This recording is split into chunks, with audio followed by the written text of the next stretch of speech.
Hello parents, this is Mrs. V. Today we're going to be learning about factors and multiples, which fourth graders will be assessed on by itself, and they'll also be using it for multiplication and division moving forward. So first, let's look at our factors. Factors, I think of the word fewer. They are the numbers that you multiply together to get the larger number. So let's say we're finding the factors of 16. I like to have a list at the bottom. Okay, for numbers 1 through 10 is a little checklist. So first, I think 1. 1 times 16 is my first factor pair. Then I go to 2. I know that 2 times 8 is 16.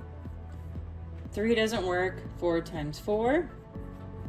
And I go down my list. 5 doesn't work. 6, 7. We already have 8, no 9, and no 10. So now I'm all done.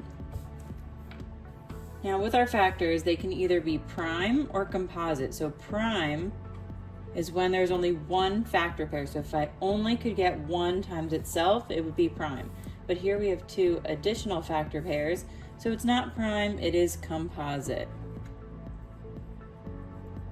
This is often a little bit tricky for kids. So if there's more than 1 factor pair, it's composite. If there's only 1, it's prime.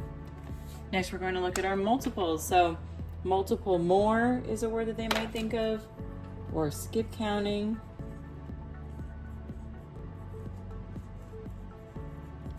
So if I were to find the multiples of 3, the first one is itself. 3 times 1 is 3, then times 2 is 6, 9, 12, and 15. That is my skip counting list. I could keep going, but typically they look for about the first 5 multiples. So what I'll do is put the line for the number I'm finding the multiples of, and then I start my list. And I made 5 little dashes to show us the first 5 multiples. The same thing would work for 2.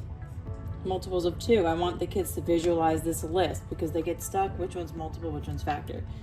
2, 4, 6, 8, 10. Here's my first 1, 2, 3, 4, 5 multiples.